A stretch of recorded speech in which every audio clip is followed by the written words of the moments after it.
Hey guys, Zero back with another vlog review, this time on another anime. Excuse me, I still have a bit of a cold. Today we're going to talk about an anime from 2012 that I caught by accident. What happened was, during the end of December, I think it was, I forget who's, Right Stuff was having a big sale of their stuff, and I happened to catch this.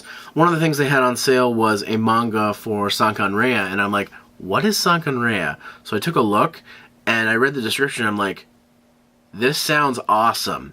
It's about, okay, so first off, I watched the anime. I haven't read any of the manga, but I'm going to get to that.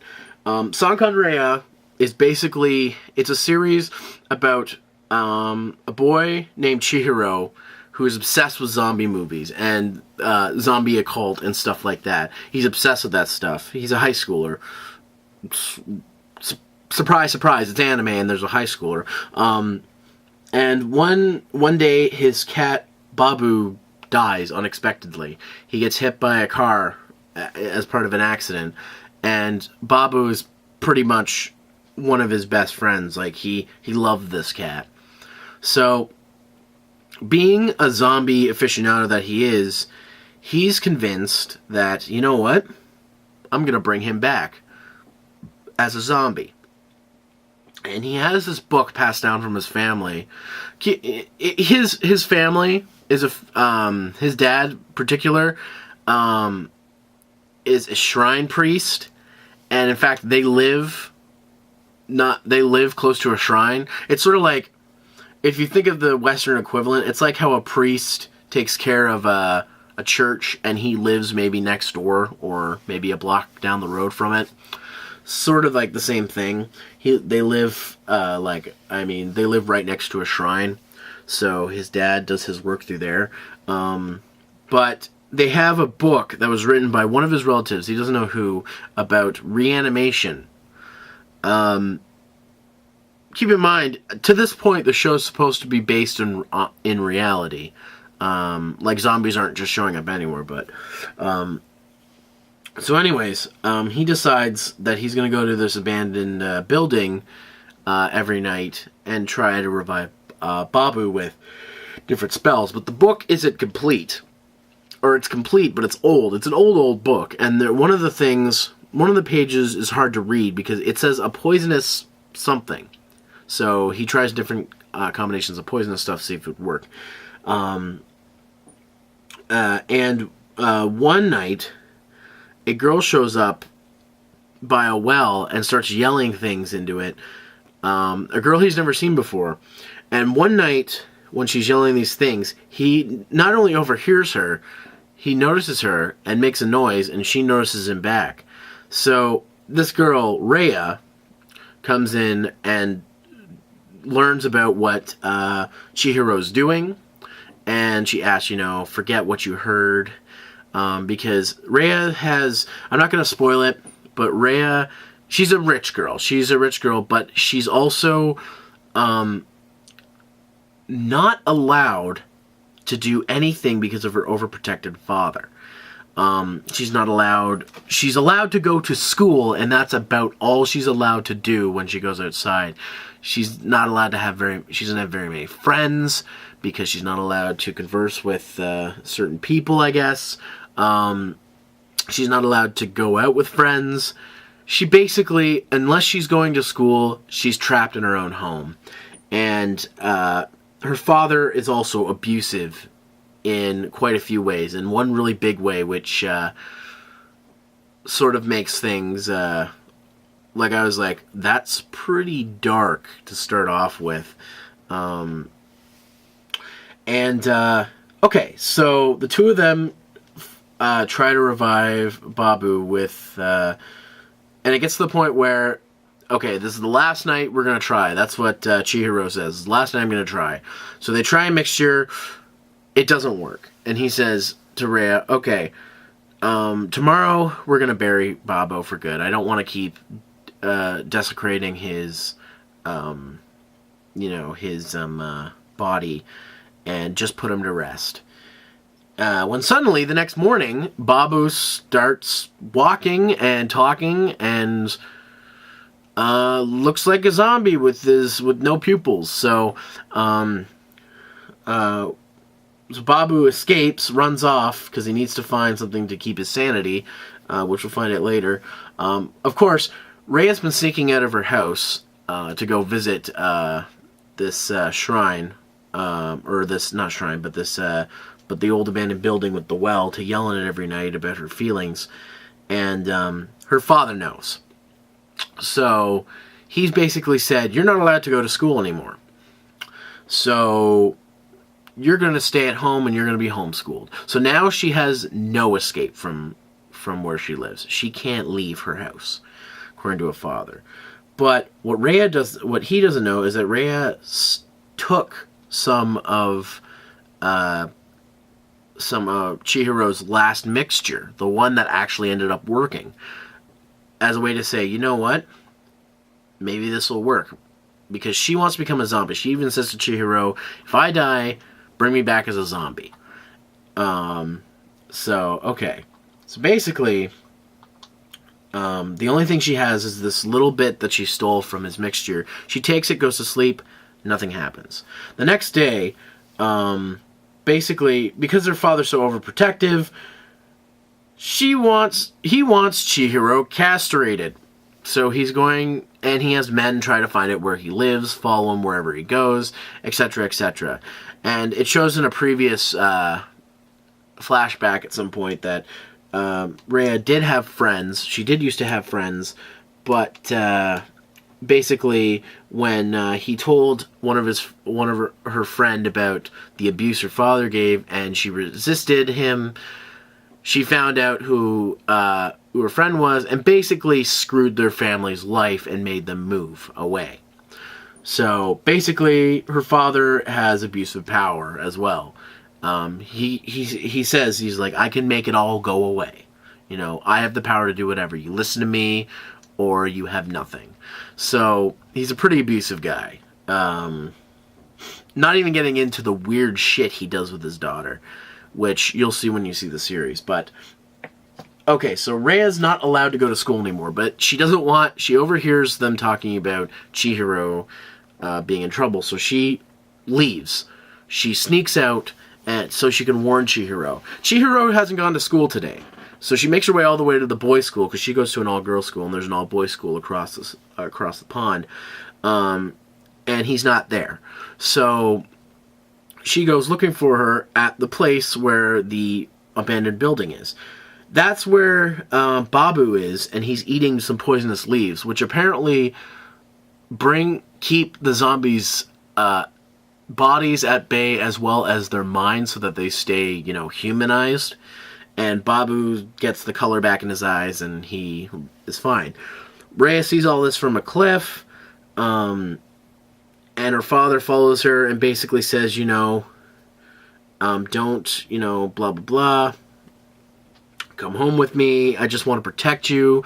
And Babu comes up and sees Rhea, and Rhea can't believe, she's shocked. She can't believe that he's alive. Or, zombie alive, I guess. So, living dead. And on top of her father being abusive, he's also a germaphobe. So he gets out his little, horse riding slapper stick thing and attempts to attack Babu, but Rhea stands in the way and gets hit.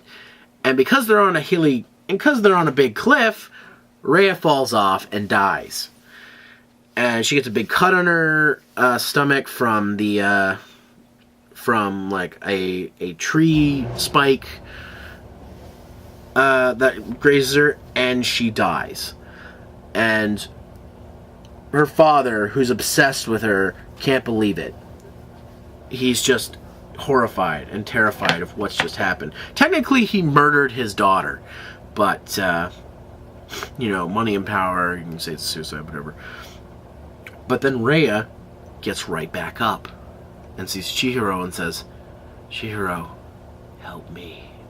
And her father goes over, sees this, is like, Rhea, come home with me. And Rhea's just like, no, father, I'm not coming home with you. I'm a zombie now. Okay, a little bit of that I made up. But she she basically, for the first time in her life, she finally gets to be free. So she sews her stomach back up, and she begins living with Chihiro as a zombie. This is basically Chihiro's fantasy, because he said in earlier parts of the series, the only girls I'm interested in are zombie girls. And now he's got one barely clothed in his room. But he's too gentlemanly to try anything, so he's just going to, you know, try to resist her as much as he can. But, and then the series goes on with some other things. And the series gets to a halt, and I'll explain why. I'm going to be honest with you guys. I didn't watch every single episode of this. The reason because I didn't watch every single episode of this anime, even though it's only 12 episodes long, the story gets halted in the middle of sections to talk about character development, about characters who don't matter in the main storyline. Now, they're around all the time, like Chihiro's cousin, who's obsessed with him and has a big crush on him, which is a little weird. You're his cousin, and you want his dick. Anyway, she has a backstory episode. Chihiro's sister has a backstory episode. The first one I watched, the cousin, I watched that. I did not watch the sister one. Now, Rhea had a backstory episode as well, but her backstory episode was like the second episode, and it talked about mostly the abuse of her father. And it mattered, because her character mattered to the story.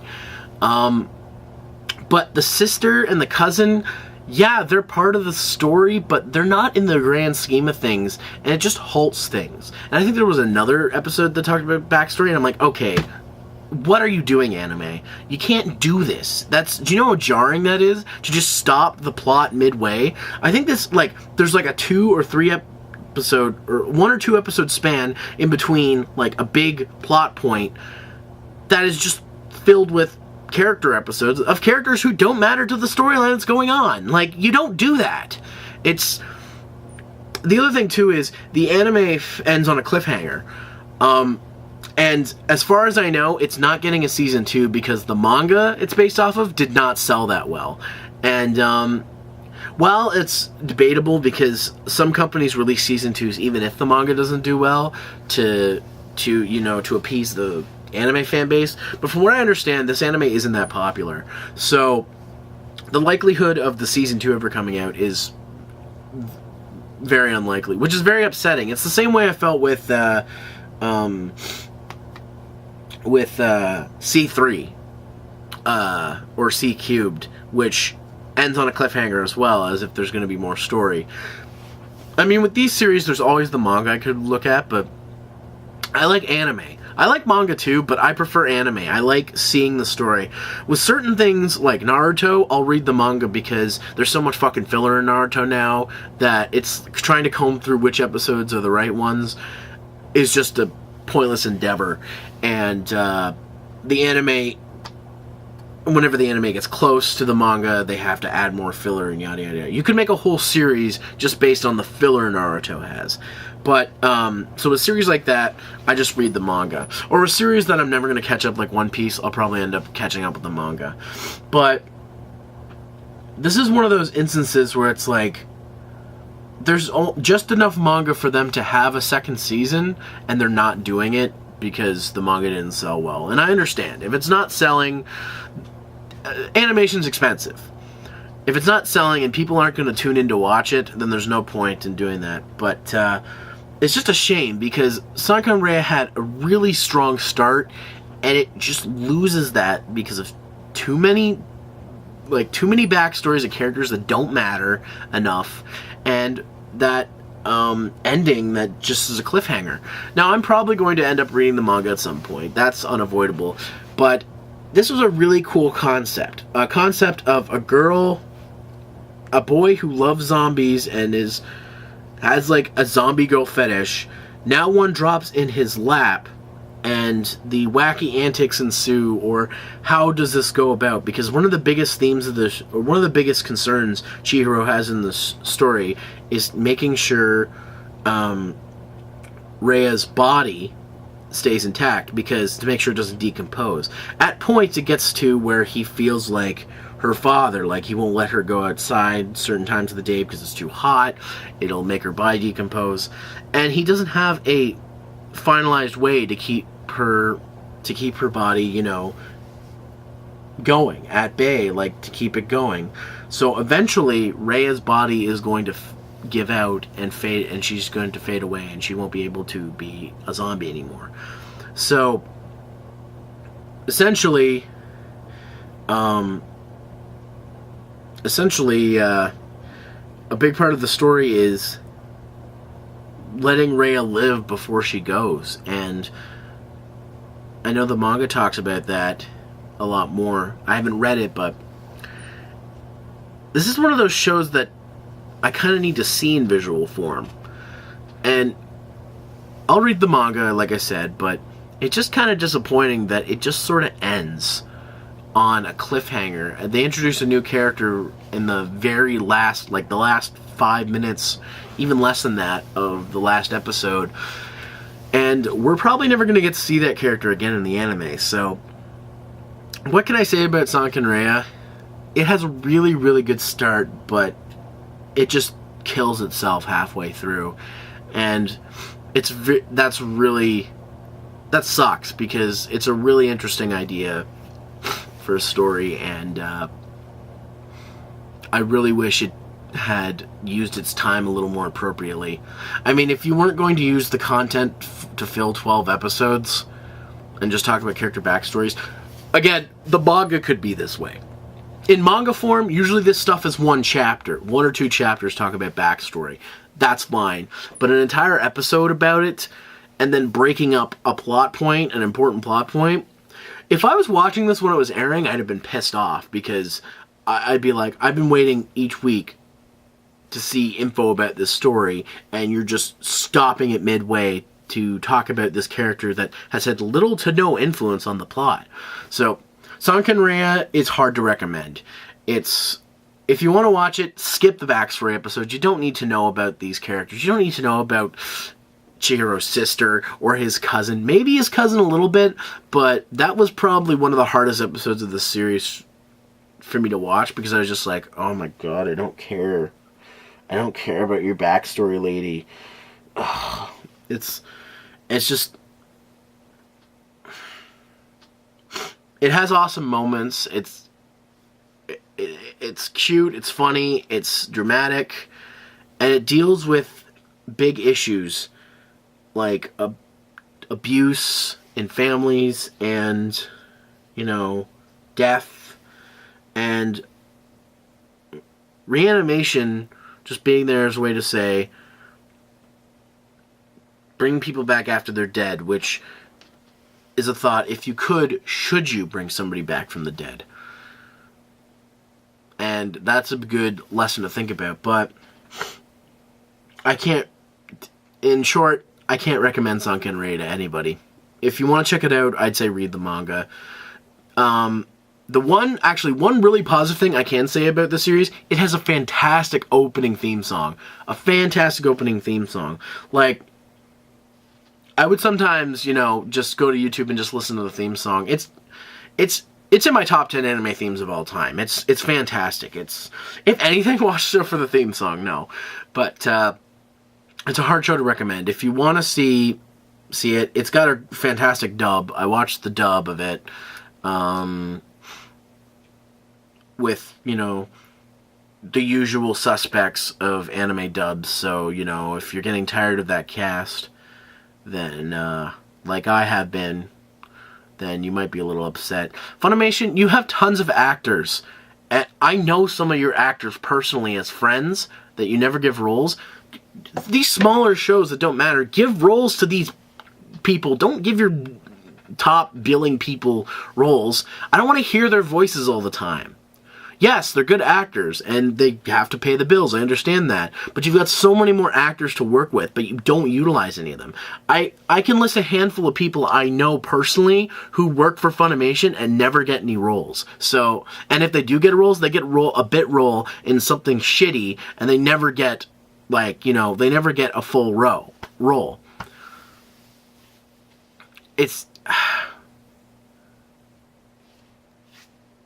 That's Funimation for you, though. They'll hire a bunch of actors, and then they'll only use like a set handful of them for everything. So hopefully that changes. But Sankarea, because I've been trying to end this review for 5 minutes, Sankarea is not really worth a watch. But if you want to, it's available from Funimation in English with a dub cast you've probably all heard before. I'm done. I'm gonna go get something to eat and watch some other anime that I have to do for other reviews. And I'm done watching depressing anime, because after this and Pet Girl of Sakaroso, I'm ready to watch something that's not depressing. And I do have some stuff I'm watching that's a little more lighthearted. So that's it for me, guys. See you later.